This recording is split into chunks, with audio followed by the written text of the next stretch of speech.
Okay, welcome to another edition of Back in the Office. Chris Carmen, I'm going to be your host, along with my co-host, Nick Carmen. Hello.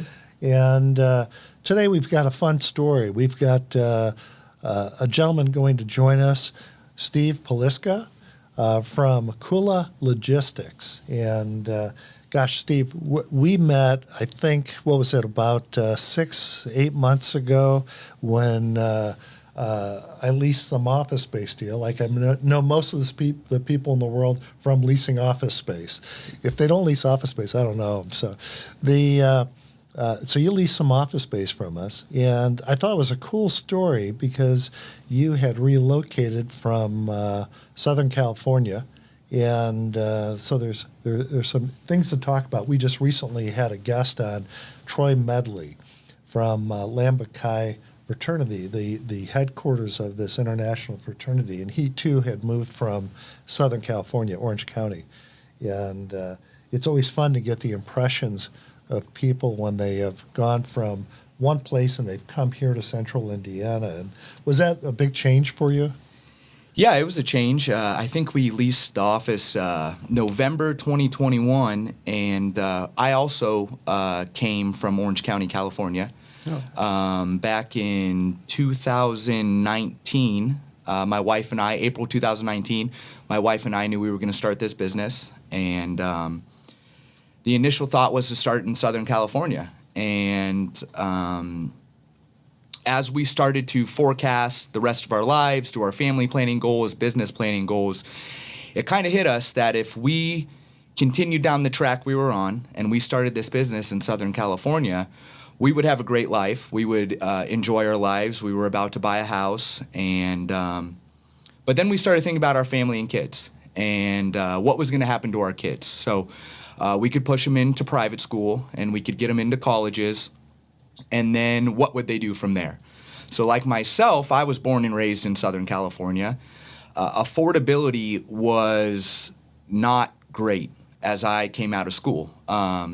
So I knew when picking a college, I wanted to get out of California. I wanted to get my start somewhere else where it was more affordable and I might be able to have a more firm foundation to launch off of. So I chose Purdue University. I happened to meet my wife there. And was she from Central Indiana? She's from Batesville, Indiana. Oh, wow. Yep. Casket capital of the world. And they have a little ski hill down there, too. Perfect north. Perfect north, yeah. Little different than... They have a ski hill, but not a lot of snow, though, to go with that. It's a huge perk coming from California. Yeah, ski hill now. I actually haven't done any skiing there yet, but it's on the list. It's just tough. We used to live in Denver. That's about it. Well, you have little kids. Yeah. You'll be taking them there. Yep. So... so I went to Purdue. I ended up taking a job right out of school in Cincinnati, Ohio. It allowed me to build some wealth, buy some real estate, buy our first house very early on, whereas most of the people I had graduated high school with were still living with parents, paying $3,000 a month for apartments. And so as I left corporate America, I moved back to California when I was in a better place in my life. And I lived there for about 2 years, moved back near my family, right next door to my brother. And we had made the decision we were going to build our life out there. About 2 years into it, that's kind of when we had this epiphany. It's time to launch this new business. We're going to do it here in Southern California. But what is going to happen to our lives from there? And I told my wife, I said, you can pick any place in the world you wanna move to. And I threw some stuff out there, Charlotte, North Carolina, Nashville, Tennessee, San Antonio, Texas, just some of these places where a lot of people from California are relocating to. And with her being from Batesville, she obviously said, I picked Batesville, Indiana. I said, well, that's great, but one of our things that I was focused on was the ability to hire talent and attract talent to our company. So Batesville, Indiana is a great city. It's not really a destination for people who are graduating from Purdue or IU. They want to go to Indianapolis. They want to go to Chicago. They want to go to Nashville. So we identified Indianapolis, and then just from the from the national attention that the city gets, from just the national attention. It made it very clear Carmel was where we wanted to be. We did hear of Fishers as well, but I think I came out here over Thanksgiving. I drove around. We rented a small little office space, one-room building, and then we started to launch our platform out of that room. From there, now we have 20 employees, and I was just on a recruiting call today trying to bring in a new employee, and he asked us about our benefits, and one thing I said to him, and I believe this to be very true. Not only our benefits packages do we have health insurance, 401k, dental, vision, but I said you get to live and work in Carmel. I was like, you don't have to work in Carmel, or you don't have to live in Carmel, but working in Carmel, you don't understand the benefits that brings. Yeah, it's and you may not be able to appreciate this. Gosh, when Nick, when you were in school, if you had said to people, "Hey, we should move to Carmel, Indiana," most young people coming out of school are thinking, "You're nuts! I'm not. That's like suburban living out in the suburbs." They want to live in Broad Ripple or downtown. Sure. But really, in the last handful of years, there's been such a big change because of the redevelopment of the city. It's kind of a cool place to be now with the Monon and the restaurants, the bars, and all that good stuff. Mm-hmm. It's kind of attracting a much wider audience, I think. It's got a lot more amenities than it used to. Oh, yeah, That's no basically doubt. what it is, yeah. Absolutely, and the walkability, bikeability. Today we had one guy ride his electric skateboard into work. We had another guy take his bike. Lunch, we try and split up lunch where somebody will go on a walk or do something. You can walk out of our building. Within 5 to 7 minutes, you're on the Monon. So then you can go north towards Midtown, Sun King, Main Street, all the restaurants. You can go south for a walk towards the Monon Park where the lakes are and the ducks are. Yeah. All that stuff. It is a huge selling feature. Yeah, it really is. And a decade ago, if you told somebody from somewhere else, yeah, we live in Carmel, Indiana, they'd say, well, where is that? Yet today, Everyone knows because it. of all of the notoriety as one of the best small cities in the world or whatever, it really has become very popular. Yeah, So, absolutely. yeah. So I don't have to ask you. So what do you do on weekends? Coming from Southern California, where you've got tremendous recreation, the beach. Here in Central Indiana, hopefully it's not detasseling corn or something on the weekends. No, we do take part in some of the more Midwestern stuff. So my wife grew up on a farm in Batesville, Indiana. So I think there you go. That detasseling corn isn't too far. She's probably done that. I have. She has. My father-in-law, he gets me involved in some of that Midwest stuff, the fishing, the deer hunting, the all that. And for me, I love it. Being a business owner and appreciating challenges, trying new things, pushing through them. My father-in-law invited me to his ranch to go deer hunting. I'm on YouTube for 3 straight months trying to figure out what I'm going to do here if I actually shoot one. At a deer hunt? Yeah. And sure enough, we got one, and I was out there all alone, and I didn't know what to do, but I got through it, and now we like to cook and hunt and fish and do all that stuff. So it's You survived the deer hunt. I did. And I love to hunt and fish and do all that stuff, but it's more the one-time task, teaching myself I can do it and get through it, and then once I do it, it kind of wears off. Honestly, we stay pretty local too. We have a 7-year-old, 2 5-year-olds, and a 2-year-old. So we have soccer and church, and it's just we just stay local. I joke, I haven't left the 3-mile radius of 106th Street to 146 in the 3 years we've lived here, because there's no reason to. Yeah. Except when you go deer hunting. Yeah. Hopefully you're not doing that within that area. No, we'll Not yet. we'll go The out. cops will show up, and there are plenty of police in Carmel. Yeah. We'll go out to like Laurel, Indiana, Batesville, Indiana. Yeah. There's like dirt bike tracks out there and off-roading stuff, and Yeah, there really is a lot to do if you're resourceful. yeah. Yeah. What else do we do out here? That's it. You know, we have great neighborhood. So we live in a neighborhood called Williamson Run, which is 106th and Keystone, and very different than when we lived in California. You know, we didn't know our neighbors in California. I can remember the first time I invited my wife to come visit us at my parents' home in Tustin, California. We pull out on the street in the rental car, and our neighbors are out walking on the street, and my wife starts waving to my neighbors. And I reach across the car, and I put her hand down, and I say, "Hey, what are you doing?" She goes, "Oh, I was waving to your neighbor." "Oh, no. That was a gang signal. No one does that.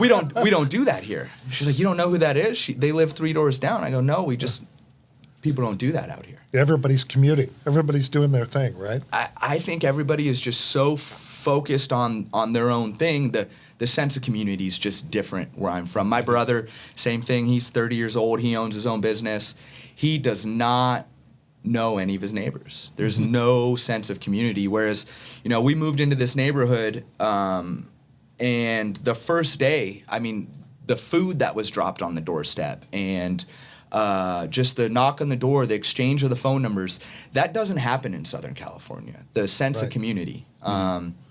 You know, now we know all our neighbors very well, and they all exchange phone numbers, and if there's a problem, we kind of have each other's back, and that's something we've never had before. So I'm still very actively recruiting my brother to bring his business out here to Carmel, Indiana. He owns a mortgage bank. Okay. And which would do very well here as well. Yeah, it's a great housing market. Carmel's one of those communities, and this is kind of why I've pushed him. We were just talking about this all weekend.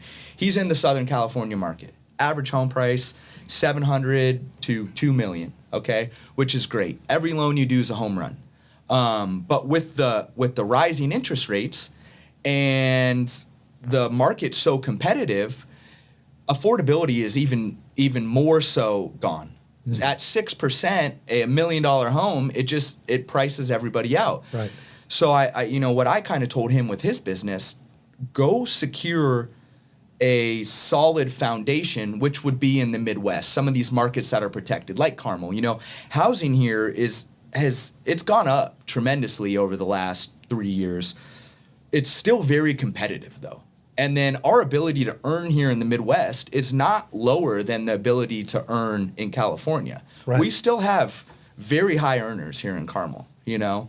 So what I'm trying to talk him into is, you know, get the benefits of the Midwest. And then you'll have that secure base to grow your business off of. You weather this interest rate sort of margin compression in the mortgage real estate.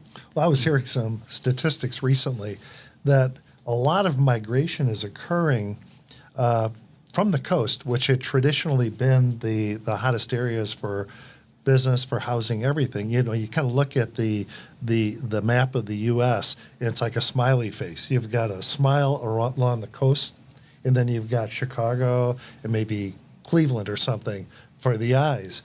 Those were the markets to be. And yet it's kind of changing now where people are moving to the heartland, if you will, because they're looking for a better life or a higher quality of life. So I think there's a lot to be said for that. It's kind of interesting.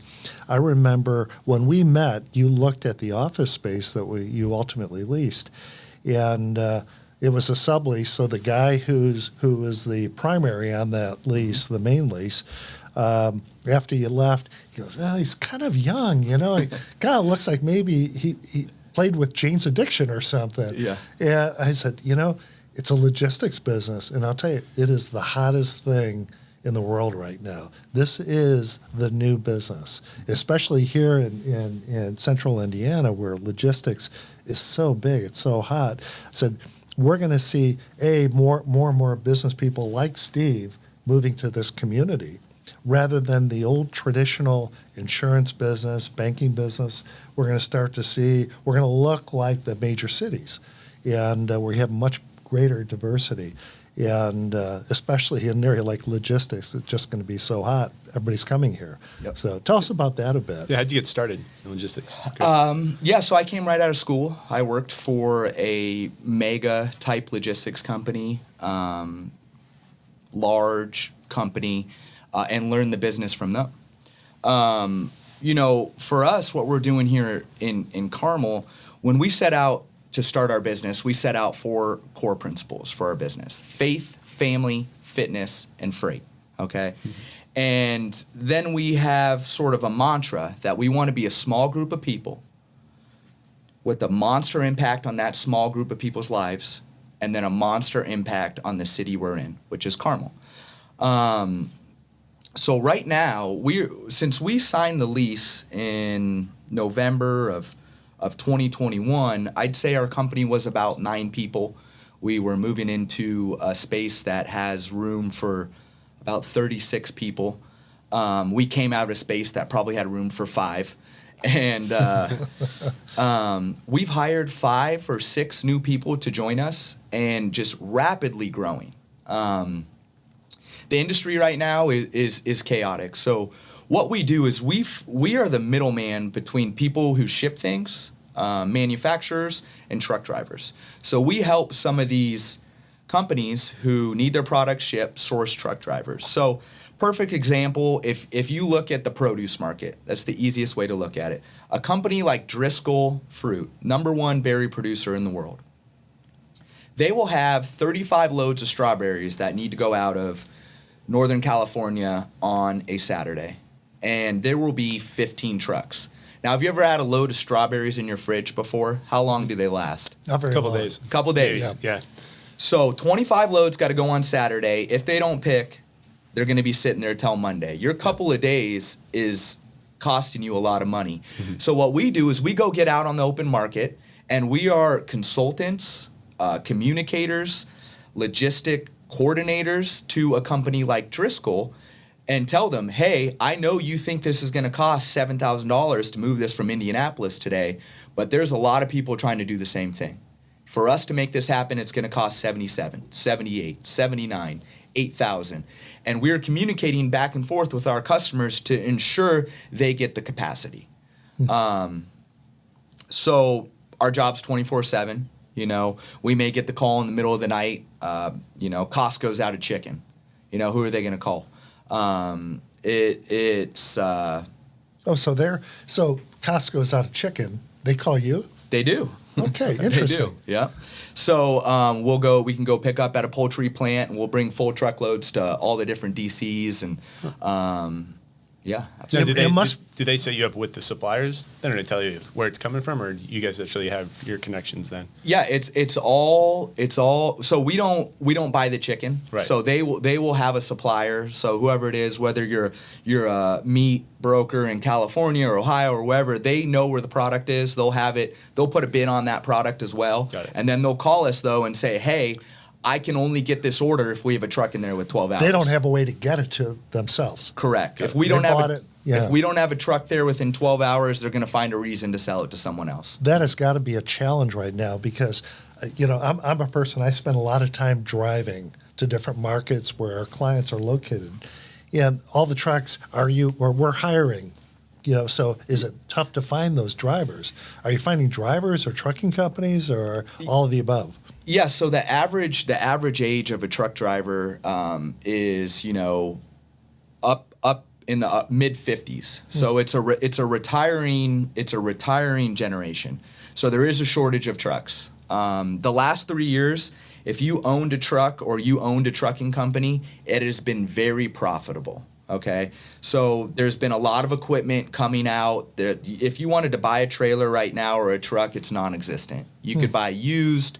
But it's been very profitable. So as much supply of trucks that's available is out there right now because it's profitable. What's going to happen over time? Fuel prices are going up. It will become less profitable. Less of these companies will put trucks out on the road. We'll have some sort of shift. One interesting thing in logistics right now. So although a lot of people think that fuel prices going up, it's going to raise freight rates. It's actually doing the opposite. So what's happening right now with the energy spend the average consumer in America has, gasoline. So me and my family, if we're used to spending $800 a month in gas, we are now spending $12 to $15. Mm-hmm. So we're no longer going out to dinner. We're no longer buying that patio set for the backyard. We're no longer spending that extra stuff on those items. So all those shipments that were once moving on trucks are no longer moving. So that creates less shipments available, which drives the prices down, even though fuel prices are going up.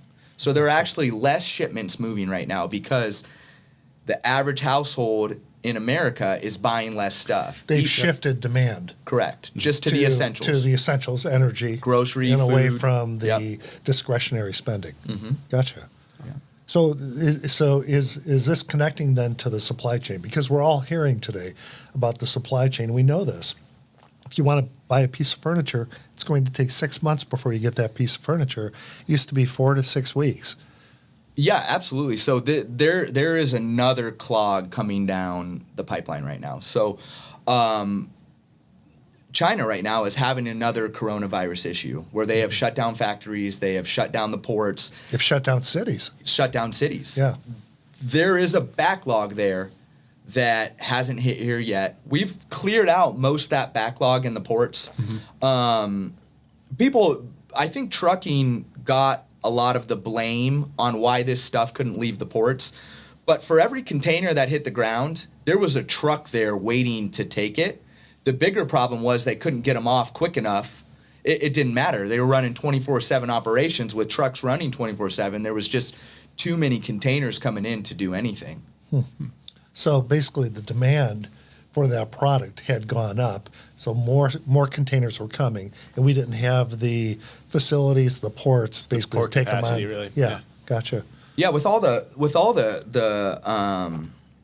PPP money that went through and stimulus money for COVID, a lot of households were spending more on home improvement type stuff, patio furniture, all that kind of stuff. So they were out there spending money on goods that were moving trucks, which, only caused more of a clog. But now, with the cost of fuel going up, with the cost of everyday goods going up, inflation, people have stopped buying that stuff. There's going to be less shipments moving. It'll be interesting to see what this clog in China does as it hits the ports again. So you're saying we ought to go out and buy toilet paper. As much of it as possible. Clear out the shelves. Yeah. Again. That and paper towels. Yeah. So what's it look like in 10 years for you? 10 years, we're gonna, we want to stay on the track we're on. We do not have any ambition to be the largest logistics company in Indiana. We're going very slow and concentrated on who we're bringing in. We want to be a small group of people with a monster impact on those people's lives. So one thing I joke about, but I'm pretty serious, when we're looking down the pipe, 10, 20, 30, 40 years from now, when it's time for me to meet my maker and we're holding my funeral, I want as many people fighting for front row seats as possible. And what I mean by that, being a business owner, making unselfish decisions, putting your people first. When you hire somebody, understanding the responsibility that brings, things aren't always going to be great. Are you ready for the rainy day? Or are you going to have to sit down and have a conversation with your people that, you're laying off 10 people today, or you're cutting pay or whatnot? My wife and I, we take it very serious being the owners of this company. And so we just want to grow steady, have a monster impact on our employees' lives, bring in good people, and keep going. I think headcount-wise, what does that look like in 10 years? I think we'll probably have somewhere around 100 employees. We want to continue to stay involved in our community. I can't tell you enough, the benefit piece of being in Carmel and bringing our business here. Like I said, I was on a recruiting call today, and the benefits piece of our call when we were talking about bringing somebody in was based around the city we live in, and it wasn't what kind of healthcare do you have or dental. That's all standard. Any logistics companies can offer that. What makes us different? Yeah, it's kind of interesting. It was probably 10 years ago. I looked at statistics and numbers for, at that time, software developers were really tough to hire, and they probably still are, basically. But we looked at a software developer with a handful of years of experience living in Chicago. They were making something like $95,000 per year. In Indianapolis, they were making something like 72, and yet that 72 had more buying power than the 95 did in Chicago. So they were using that as a big recruiting tool. And it probably stands today, coming from most major markets, especially the coastal markets. Right. Yeah, the housing market here, coming from California to here, and we just recently purchased a house, and the value was unbelievable. I mean, we have 4 kids. We found a 6-bedroom house, 5 bedrooms upstairs, a bedroom in the basement. I think it's 6,000 square foot for $575,000. It doesn't exist in Chicago anymore. It doesn't exist in Denver. It doesn't exist in California. It's a very unique opportunity here in Carmel still. Yeah, and it's kind of surprising because the growth in central Indiana in general, but Carmel, these north suburbs, Fishers are good examples. The growth has been so strong. It's kind of surprising. The housing cost is actually not inflated too much. Mm-hmm. I know it quite a bit. I look at the property. I've lived in the home that we have for, like 25 years. And it has, the price has gone up quite a bit. The value has gone up quite a bit on the house. But still, relatively speaking, I mean, just no comparison. Yeah, it's just not as volatile here as it is on the coast or large cities. There's a crunch in California, and so our family is a perfect example of it in California. My dad bought his first house, for $180,000. That house is now worth $1.2 million.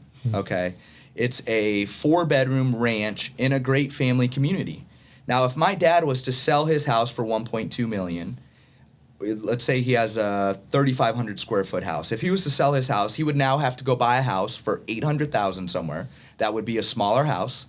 That would not be as nice of a house. And then he would have to pay the property taxes on $800,000. Right. So these homes that families typically move into to raise their families, like myself, I have 4 kids, we needed some space, aren't flipping over in California. Here, we bought the house from another business owner who raised 4 kids in it, and now him and his wife are going to go buy a ranch somewhere here local at around relative the same price. Obviously, the value went up, but they are putting those houses back on the market for families to move into. We'll use the house for our space, but when it's just me and my wife 20 years from now, we don't need the 6,000 square foot. Yeah, that's right. We'll give it back to some other family to raise their families. Right. So that cycle is still going on here in the Midwest. That cycle has completely stopped in California. That's a good point. It just stays in the family forever. Yeah, and then what will happen is you'll get parents that will give a home to their kids to raise their kids in, but it doesn't go on the market the same way. Well, now the $1 million question. So is this, last summer was your first summer in Indianapolis, or? So we actually moved to Indianapolis in 2019. We moved to Carmel. That's when we started the business. So you've been to a 500 already. I have not. Oh, man, I went to Purdue. I went to Purdue. I never went to a 500.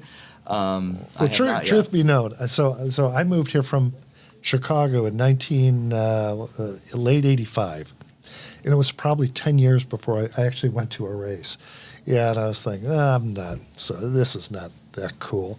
It was something else. Yeah. So you got to do it. I will go. One thing that we have done, and we've done it a couple times now that lives up to its name, we have been to St. Elmo's. Oh, so we've gone a couple times now. The shrimp cocktail. The shrimp cocktail lives up to its name. name. Go there when you're having sinus issues. Yeah. Clear them. The shrimp cocktail lives up to its name. The steak lives up to its name. The atmosphere. This isn't a plug for St. Elmo's, but when you find a good restaurant, you never know what you're going to get, and that's one that held up to its name. Oh, yeah, especially in that front bar, that traditional bar. Yeah. It's so cool. So that's one indie tradition thing we've done. Yeah. Well, listen, thank you for joining us today. I love hearing your story. As I mentioned, when we met, I thought this is really a cool story, so I'm glad we've had an opportunity that we can share it with some other people and best of luck with this business. Thank you. Sounds like you guys are killing it. Yeah. So you- keep killing it. You have to come visit one day. Take some knock more on- space. grow that with it. office. We will come knock on the door, see what we're doing, meet the people. Maybe you'll have something in common, and we have a great group of people. So feel free to knock on the door anytime. Excellent. Thank you. Thanks, Chris. Yeah, thank you guys.